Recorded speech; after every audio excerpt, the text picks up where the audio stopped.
Hey folks, this is Kalani. It has been a very busy week for World of Warcraft. We have a new round of class buffs and nerfs coming our way, the new special event raid is available for testing, and it may just give us some better gearing options when it becomes available. Crafting orders are being changed to be cheaper and easier to complete, and we also have a quick preview of the new spooktacular trading post items coming our way in October.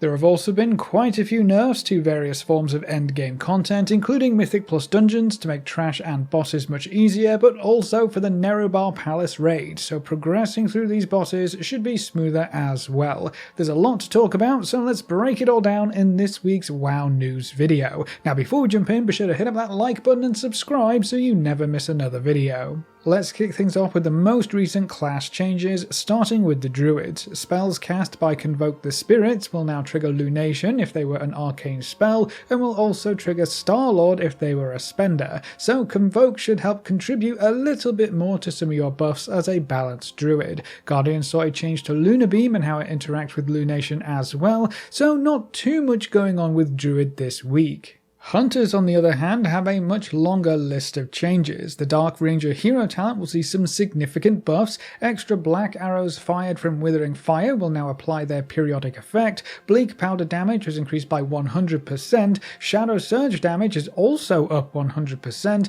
Black Arrow damage was reduced by 10%, and the periodic effect is now tracked on personal enemy nameplates. Beast Mastery will also see a lot of changes. Basilisk Collar damage bonus has been reduced down to 2 and 4%, down from 5 and 10%, so a big nerf there for the damage bonus from having multiple dots active. But then kill command damage was buffed up by 20%, multi-shot damage is up 300%, Serpentine Rhythm damage bonus per stack is being increased up to 25%, but the max stacks was reduced down to 4. Serpentine Blessing duration was reduced to 8 seconds, but the damage bonus was increased up to 8%, so quite a bit of back and forth for Beast Mastery right now. They'll also see a quick buff to Phantom Pain's damage in the Dark Ranger hero talent tree. That's been buffed up to 8% of kill command damage. Marksmanship hasn't been completely left out. Their 4-set bonus damage was doubled up to 20%, but it no longer stacks. Razor Fragments is now a rolling periodic effect, and Master Marksman now benefits from unnatural causes. They will also see the same buff to Phantom Pain in the Dark Ranger hero talent tree. That's been buffed up to 8% of aim shots damage, so quite a few buffs coming through for the Dark Ranger hero talent set. Survival has some quick changes too. Fury of the Eagle now consumes a stack of Tip of the Spear when the channel begins, and the damage bonus will persist for the entire channel. Merciless Blows periodic damage now benefits from damage modifiers and can crit, and Spearhead will no longer go on cooldown if your pet is out of range. Mages have a handful of changes to go over as well. Ice Flows lets you cast teleport and portal spells while moving now, because sure, why not?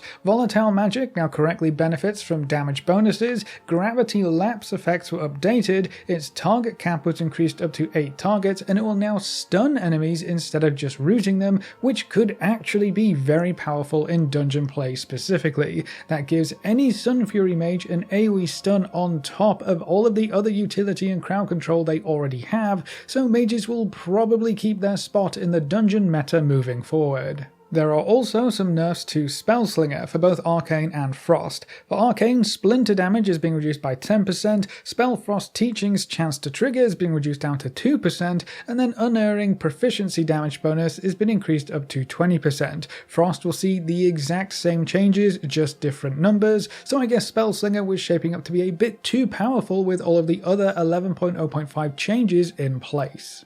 Protection Paladins have some quick buffs this week too. Their base armor has been increased by 10%, so they'll be just a bit tankier by default. Blast Hammer, Judgment, and Hammer of the Righteous cooldowns are all being reduced by 10%. The armor you get from the Shield of the Righteous is being increased by 10%, and then Inmost Light cooldown reduction has been increased up to 33% from 20%. So Protection Paladins should be more durable and just perform better with these changes in place, which makes me very happy because I've been enjoying Protection so far in the expansion.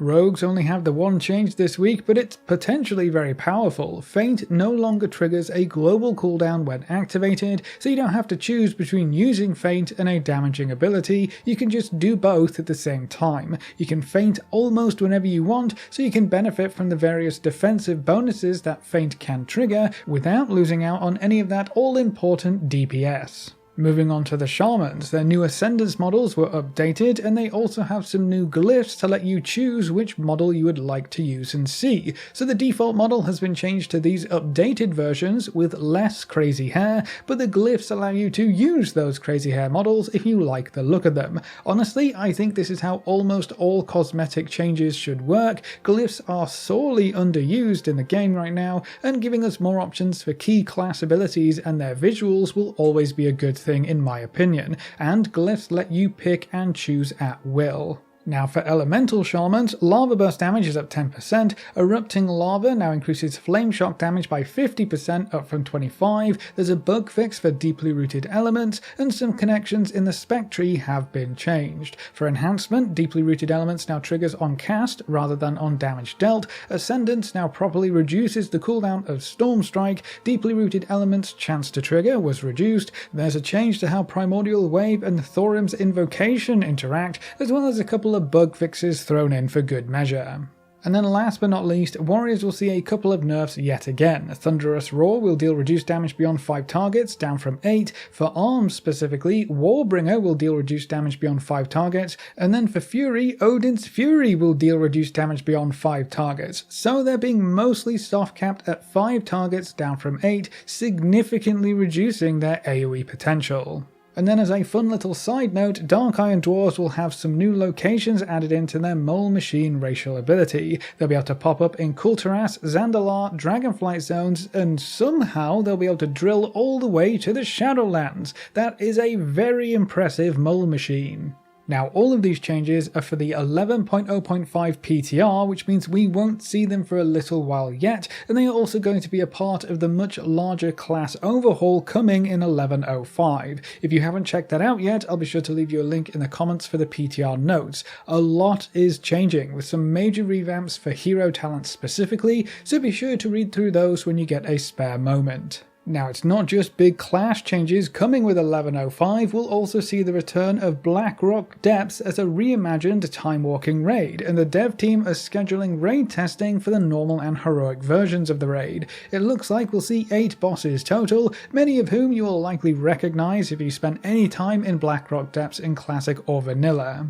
Perusing through the Dungeon Journal gives us a rough idea of how these fights could pan out, and it looks like some of the bosses are going to be a lot more complicated than a typical classic raid boss or dungeon boss, so maybe they're being designed to play as more of a modern raid rather than something you may see from classic. Curiously, if we check out the loot tables, we have options for Raid Finder, Normal and Heroic, so we're going to get all 3 of those difficulties to play around with. The loot is all on par with the Nerebar Palace Raid, so LFR drops 584, Normal drops 597, and Heroic drops 610, but just like the War Within Raid, the item levels of drops increases as the raid progresses, so the last boss drops item level 593 on LFR, 606 on Normal, and 619 on Heroic. So this raid isn't just a random nostalgia event with subpar rewards, these are full raid rewards with up to 619 gear on offer. I am very curious to see how the dev team ends up tuning these raid bosses. There do seem to be quite a few mechanics to figure out, but mechanics don't always translate to difficulty. The gear rewards being the same as Season 1 raids means they directly compete with them. If their difficulty is about the same, or maybe even harder than the Nerebar Palace, I don't see many folks taking part in this special new raid. But on the other hand, if they are easier than the Nerebar Palace, then they become far more lucrative as a gear source. I imagine the dev team will want as many people as possible to jump in, experience some good old nostalgia, and take down some easy bosses. So this new Blackrock Depths raid could end up being a huge easy gear fest, but it's all going to depend on that tuning. How do you feel about having another raid to work through so soon after the launch of the expansion? Will you be willing to hop into Blackrock Depths if the bosses are easier or at least more straightforward when compared to the Nerebar Palace raid? Let me know what you think in the comments section below.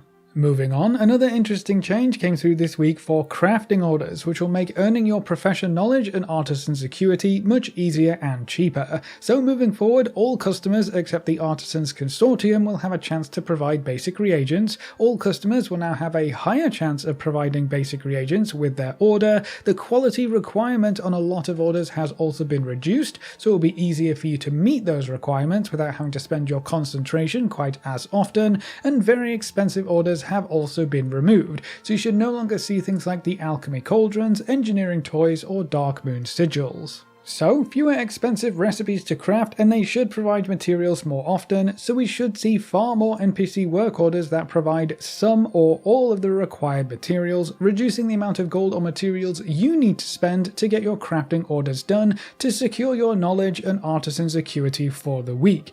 It has been quite frustrating checking the NPC work orders some days or weeks, especially with all of the super easy knowledge points like treasures and first crafts mostly all gone at this point. So hopefully these changes will make earning these points much easier each week, but also help everyone catch up with any knowledge points they passed over in previous weeks simply because they were far too expensive to be worth filling the order. Now these specific changes should already be live as they were pushed via hotfix, but from what I've seen so far there are still a lot of orders that don't provide any materials whatsoever, and the more expensive recipes still don't provide the most expensive required materials. So these changes might help a little bit, and they should remove the significant outliers and reduce the overall quality of crafts being requested, which will definitely help, but it's still going to cost you a lot of gold if you want to complete every NPC work order on offer. Hopefully we see more changes in the future that nudge this further in favour of the players. Moving on, we also have a sneak peek at the new Trading Post rewards coming our way in October. With Halloween nearly upon us, it's no surprise that quite a few of these new rewards fit the spooky theme. We've got one of the Shadowlands hand mounts, so if you weren't able to pick up one of those before, they have a very striking silhouette.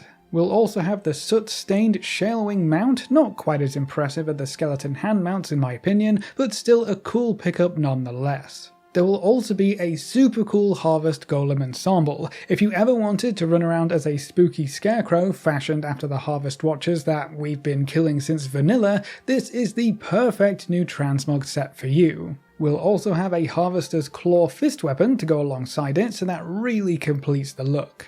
The monthly bonus reward is another mount, the Depth Stalker. It's basically a copy of the Zereth Mortis jellyfish mounts, which are also very impressive, so if you weren't able to pick up one of those in the past, this should be a very easy way to add that kind of mount to your collection. There are various other mounts, toys and pets to collect, as well as a whole bunch of transmog to add to your collection as well. I'll give you a link to a Wowhead post that lets you preview each item, so you can take a sneaky quick peek before the month rolls over into October. In addition to all of this, the class sets from last year will also be returning, and they will have their class restrictions removed, so you can buy whatever you want without having to be on a specific class, and you can use any of the transmogs available to your character. That's going to really open things up for these sets specifically, so you may want to hold on to a little bit of extra tender for next month.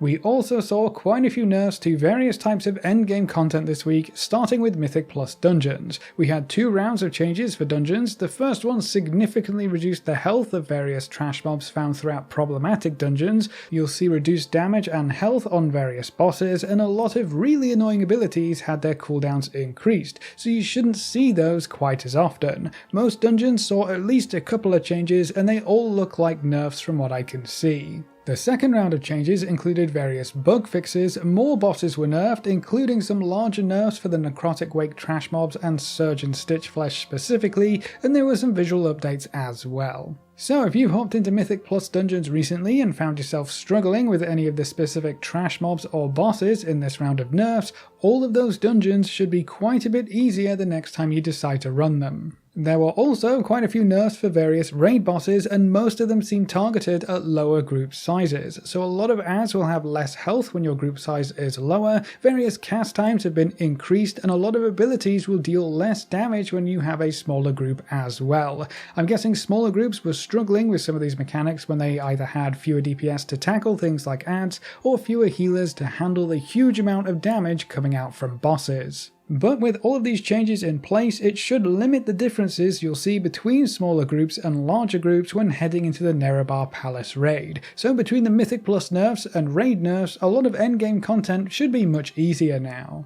And then to round out this video, in case you weren't aware, the last wing of LFR opened up this week, allowing you to take down the Silken Court and Queen Anserek without having to worry about actually putting a raid group together. That means the entire raid is available to everyone to hop in and farm some loot. This should make it much easier for more folks to get their tier set bonuses, with every tier set boss now being available to queue into, and remember that Queen Anserek also drops those special Omni tokens that can be traded in for any piece of tier gear of your choice. Pair that with another catalyst charge this week and everyone will be running around with their full 4-set bonus active in no time.